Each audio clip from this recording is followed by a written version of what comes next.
Iran spent 20 years telling the Pentagon their missiles maxed out at 2,000 kilometers. On March 20th, they fired a Khorramshahr-4 at Diego Garcia, 3,900 kilometers away. The missile that got close enough to engage, a $36 million SM-3 interceptor, is the only reason that base is still standing. Tonight, we're breaking the leak that just rewrote every threat map in the building, and running the math on what happens if Iran fires 8 next time instead of 2. For 2 decades, Iran's official military doctrine stated their ballistic missiles had a maximum operational range of 2,000 kilometers. Not an estimate, not an intelligence guess. A published figure stated in Iranian military doctrine, repeated at international forums. US base planners use that number to draw safe zones. Everything inside 2,000 kilometers from Tehran, in the kill zone. Everything beyond that line, protected. Diego Garcia sits 3,900 kilometers from Iran's southern launch sites, almost double the published ceiling. So when 2 Khorramshahr-4 missiles lifted off on March 20th and tracked south over the Arabian Sea toward a joint US-UK base in the middle of the Indian Ocean, that 2,000-kilometer figure didn't just get broken.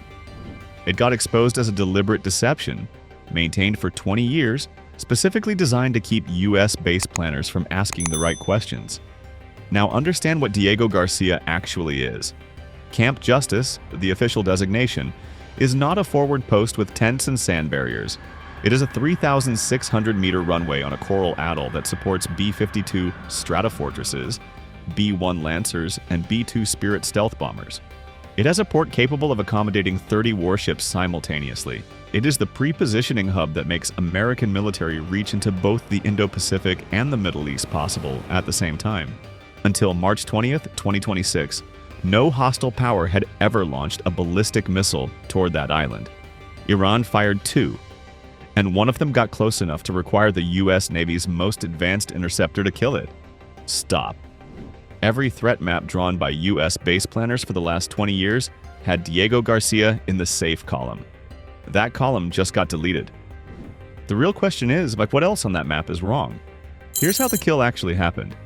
A US Navy Arleigh Burke-class destroyer operating in the Indian Ocean fired an SM-3 Block II interceptor during the terminal descent phase. The Khorramshahr-4 was already arcing downward toward Diego Garcia when the kill shot connected. This is the part the mainstream news is burying under the headline, "Both missiles failed." One missile failed in flight on its own. The other required a $36 million intercept to stop it. Those are not the same story. The SM-3 Block II is a joint US-Japan development program built specifically for the threat Iran just demonstrated.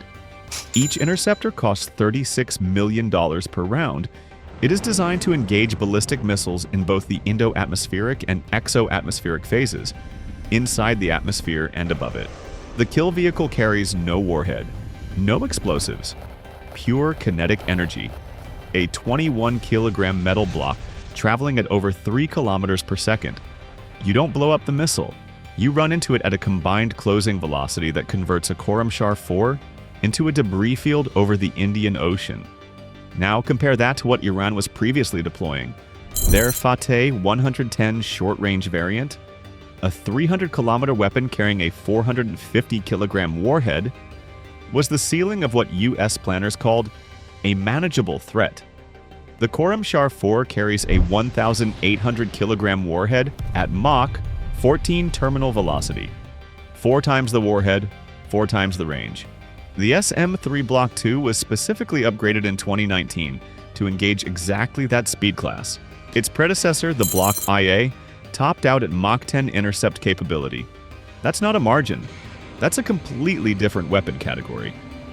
The Block 2A carries an 82% intercept success rate across controlled trials, but those trials simulated shorter range trajectories. A 3,900-kilometer ballistic arc produces a steeper terminal angle, higher closing velocity, and a tighter kill window than any scenario in the test library. The intercept worked. This time. Now here is the kill chain number the Pentagon isn't advertising. That SM-3 was fired from an Aegis combat system destroyer. The US currently has 3 Aegis destroyers with SM-3 capability permanently stationed in the Indian Ocean theater. 3 ships. Iran fired 2 missiles from a single launch site in a single window. Run that math. First, every US base on the planet just got recategorized. If Iran, a nation under maximum sanctions with a degraded industrial base, actively absorbing US and Israeli airstrikes during 55 Operation Epic Fury, can successfully demonstrate a 4,000-kilometer ballistic missile capability against a live target, what does that tell you about what China's DF-26 can reach? The DF-26 is officially rated at 4,000 kilometers. The People's Liberation Army markets it specifically as the Guam Killer, designed to hold Diego Garcia, Guam, and every U.S. Pacific logistics hub at simultaneous risk. The PLA rocket force has hundreds on ready alert right now. Iran just provided real-world proof of concept for exactly the scenario the DF-26 threat model is built around. Now run the cost math. A Khorramshahr 4 costs Iran roughly $3 to $5 million to produce. The SM-3 that killed it cost $36 million. The US fired $36 million to protect a base that costs $4 billion annually to operate. Before you factor in the B-2 fleet, the pre-positioned munitions stockpile, and the logistics network that makes simultaneous Pacific and Middle East operations possible. $36 million to protect $4 billion. That math works. But only as long as the intercept succeeds. If Iran had fired 8 missiles instead of 2, 3 Aegis destroyers are looking at an intercept problem they cannot fully cover. The 20-year lie Iran maintained was a strategic gift to US base planners. That gift just expired. China has been running the intercept math since the first Pentagon briefing hit. What they saw is that 3 ships stopped 2 missiles. The follow-up question they are asking right now is obvious. Diego Garcia's strategic value isn't just what's already there, it's what the US is preparing to move through it. The F-47, Boeing's 6th-generation air dominance platform, born directly from the operational lessons of Operation Epic Fury, isn't designed for bases that sit inside undefended threat envelopes. It is designed to operate from hardened, forward-defended nodes that project power into denied access airspace.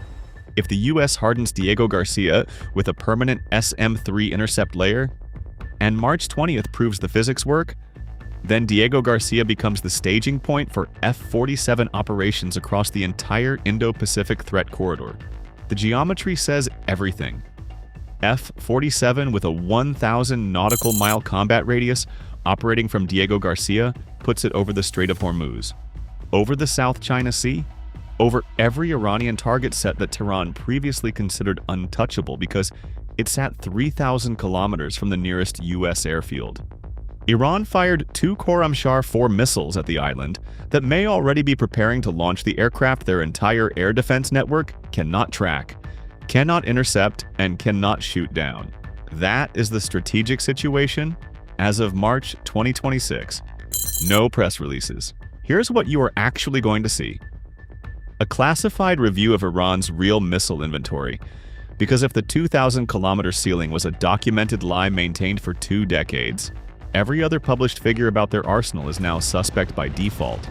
Does Iran already have a 5,000-kilometer class variant in testing?